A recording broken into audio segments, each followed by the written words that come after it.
Yep, Ronald Lee McQuarrie. How do you spell that? McQuerry. And how old are you? 50. I'll be 55 April 3rd. Congratulations. Thanks. Have you always lived? Do you live here? Yeah. Where do you live around here? Well, I grew up on Big Shawnee, but I live over off Stories Creek right now. And you've always lived here? I moved away when I was 18, went to college. Then moved to the St. Louis, worked there until about 2 years ago, and came back. But I've been back and forth the whole time. So I need to know. I mean, if 5 people have called to say you need to get up here, why are they calling you? Tell me. I have no idea. I grew up out on Big Shawnee Creek with me and my 3 brothers. Mom left when I was about 4, so we kind of raised ourselves. My dad was an iron worker in the city, St. Louis, so he would go there and work and come back. We'd have babysitters and stuff, but we pretty much raised ourselves. Down here, grew up on about a 160-acre farm out on Big Shawnee. Had hogs and horses and cattle and goats and everything else. Did the old walk to the bus, about a mile and a half to the bus stop. Had to cross 2 creeks to get there, so we'd go to school with our wet up to about our knees most of the time. If the creeks was really up, we would actually, me and my brothers would ride Benny Boy to the bus stop. It was a big boar hog we had. We would all jump on that. I swear to God. Nobody believes that, but it's the truth. We would ride that hog to the bus stop, and he would get us across the creeks. And then he would go back to the house. So that's nobody. That's true stuff. I swear to God. Well, how did you form the bond? Oh, we just scratch a hog's belly, and he'll lay down for you. We'd scratch his belly, he'd lay down. We'd all get on him because I was 5, 6, 7 years old. We'd all get on him. My older brother would help us 2 little ones on. Then he'd jump on, and we'd knee rein him, lean with the knees, and get him to the bus stop, and he'd go back home. How many generations have the McQuarries been in the area? My granddad brought my dad and his brothers down here from St. Louis. They actually lived on a farm over in Winona that we actually still own, and about late 40s sometime. What would you say is the best thing about living here? The people. I must have said it 20 times last week, man, I love living here. You drive down the street, everybody waves, and if you need help, if you see somebody broke down, you stop. If you're broke down, they'll stop. Why do you think people are friendly like that? I'm hard of hearing that. Why do you think people are friendly like that? What makes it?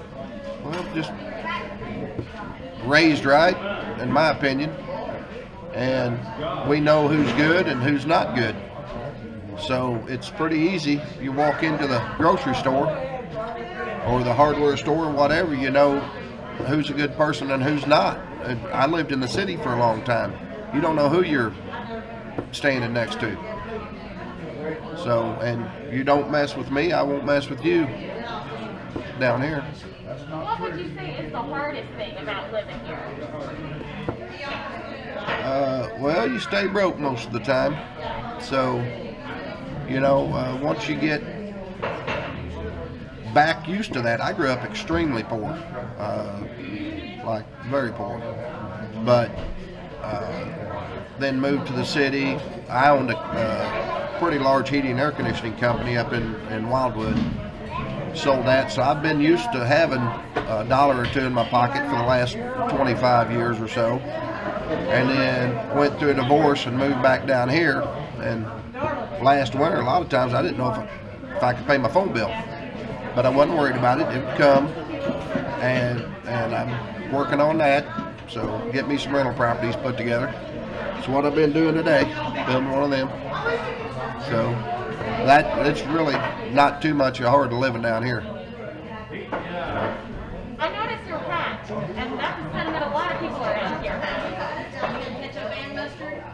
Oh, fiddle! I didn't realize what hat I had on. It's just a hat.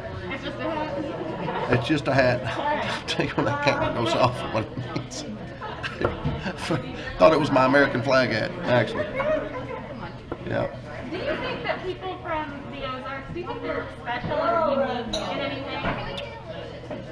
Well, like I said, I think everybody down here, about 95% of people down here is genuinely honest. They will help you if you need help. If you're not too proud to ask for help, they will help you. My neighbor Jim Smith, him and Jane owns the trail rides, will bend over backwards for you. He calls me about every other day. Hey, how you doing? You know, do you need anything? If I go out of town, I went to Florida here to some races here a couple weeks ago. He'd go by and throw wood in the fire so my girlfriend, so that I heat with wood, so the stove would stay going. You know, so because it was cold. So he would go by, fill the stove up, make sure it keeps going. If you need absolutely anything. Now they can catch you in compromising positions though. You'll probably edit this one out, but about 2 months ago, probably last winter I think, I was sitting there eating oatmeal, naked as a jaybird except I had a pair of socks on. A squirrel come up chewing on my house. So I grabbed the 410, walked outside, shot him. I'm carrying him back in and Jim Smith sitting in my driveway. All I could do is wave at him. And he was like, so I threw the squirrel in the sink, went out and said what he wanted. He was just there to visit. He saw too much. He saw more than he wanted to see that morning. But no, that's one of the good things about living down here too. You know, as long as it's season, you can go kill something and eat. And Do you think that because of, you know, how hard it is in the winter, do you think like people pitch in to help each other because they hope that the same thing will happen if they are struggling? Yeah. well, they don't hope, they know. They know it'll happen. I have no doubt in my mind if I was absolutely down on my luck to where I couldn't make my house payment or something like that, I guarantee you I have friends that would say, you know what, here, pay me back when you can, without a doubt. Did not have that in the city. In the city, I was there for 20 plus years. I knew 2 of my neighbors. That's it. You just don't know people up there like you do down here. Do you think Shannon County has changed in the last 40 years? Yeah, I wait a lot more tourism. A lot more tourism than it used to be. The rivers are so clean and whatnot, and which is both a good thing and a bad thing, because now we get a lot of people down here littering. You know, so there's a lot more trash around, which I'm super against. And the people that police the riverways and the forestry have changed. Maybe they've had to because of the people like that, but they've really gone to the extreme in creating hardships for people that's really not doing that much wrong, but you know, maybe that's what they see they need to do.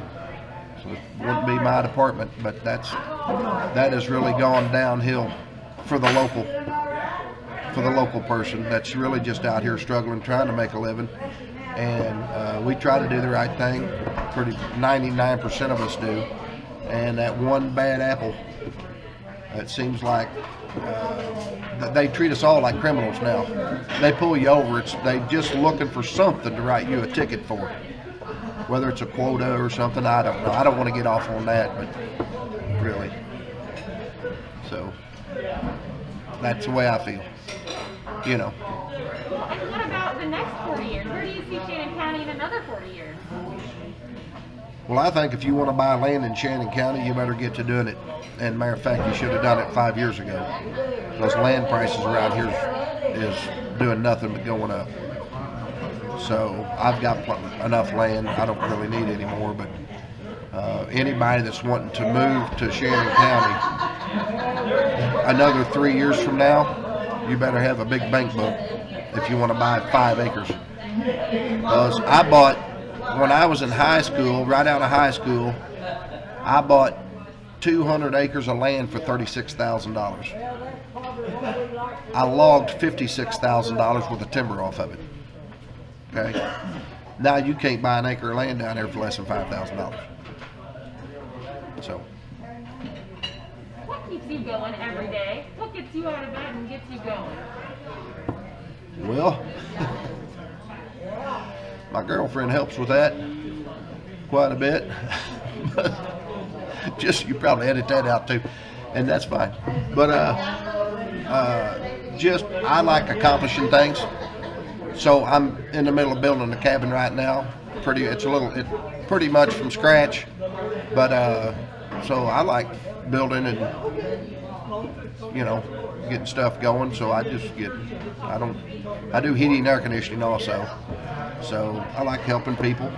Somebody furnaces out, we'll fix their furnace and charge them a little bit, move on to the next project.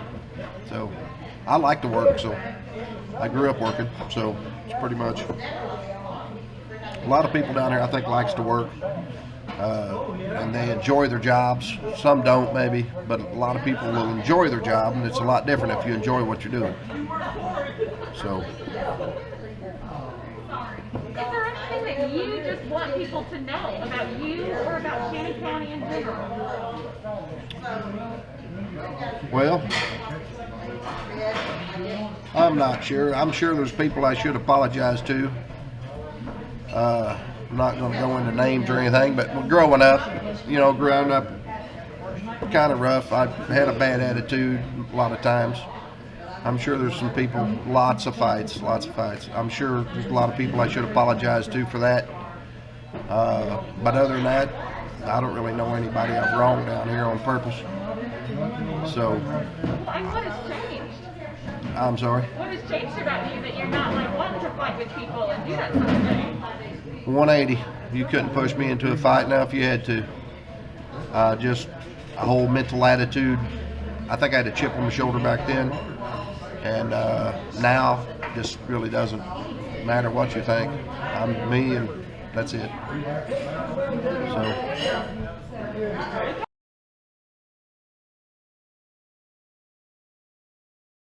Remember old Dale Williams, city marshal.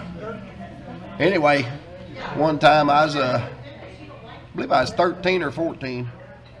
Just me and my dad out there at the house, and he didn't want to go to town, so he told me to go to town. I took the truck to town. He wanted a carton of Bel Air cigarettes, a gallon of milk, a loaf of bread. That was a grocery order pretty much all the time. Then he'd add a little bit of stuff to it. So I come through town, stopped at Tim's, got everything, and I had to go to Ernie's, which is all the way through town, to Ernie's gas station. They called him Big Daddy, to get some gas. Well, when I left there, Dale Williams pulled me over. It was city marshal at the time. So he pulls me over here to almost out of town here, and he says, what are you doing driving, son? He could tell I wasn't 16.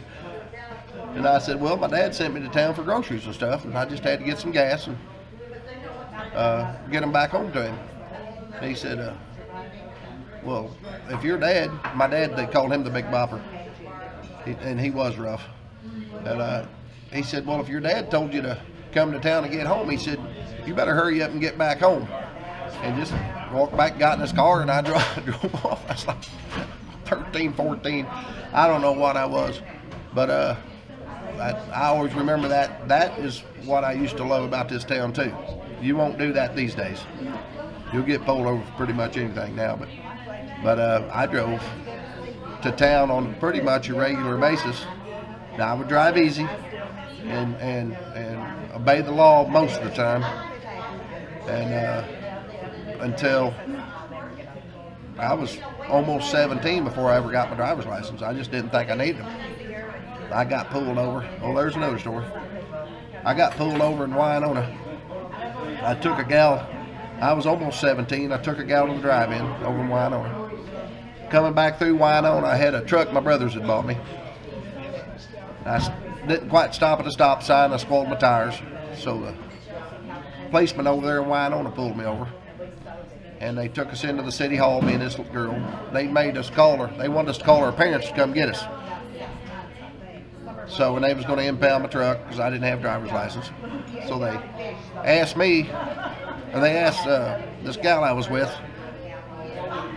to call her mom. She did. Her mom come and got her, and they told me to call someone. I said, well, my dad's out of town iron working. So I said, I guess you have to call Jim Bolin. Well, Jim Bolin was the sheriff at the time.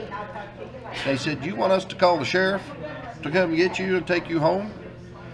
I'm like, yeah, he was my neighbor coming out the road. He was my neighbor. And they said, well, we're not calling the sheriff at 2 o'clock in the morning to come get you.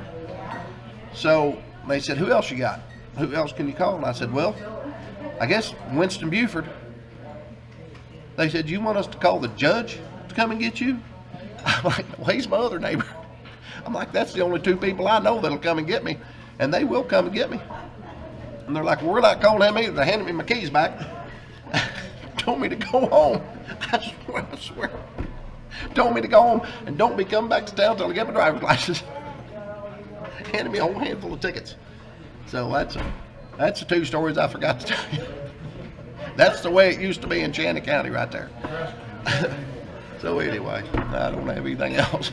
Those are good stories. Those Yeah, are real good stories. and as true as the day is long.